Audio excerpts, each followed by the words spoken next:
Wednesday, January 3rd, Most Holy Name of Jesus. Focus. Behold the Lamb of God who takes away the sin of the world.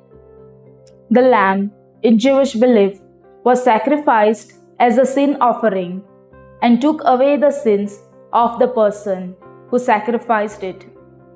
The principle was that if one sins, one must pay the price.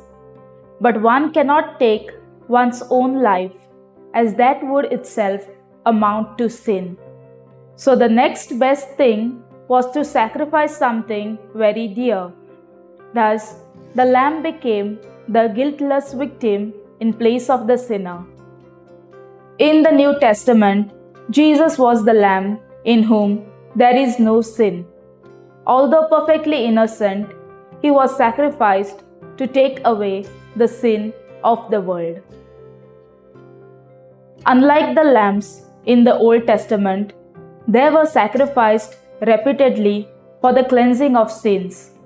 The sacrifice of Jesus was once and for all. At every Mass, it is the same sacrifice of Jesus that takes place at Calvary, as if time in between had never existed.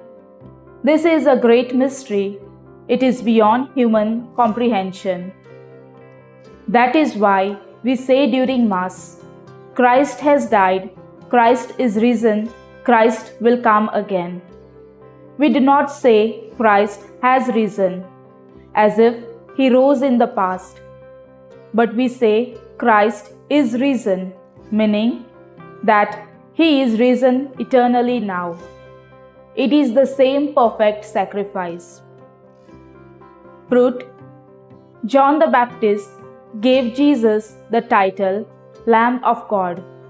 Can I say it with the same conviction at every Mass?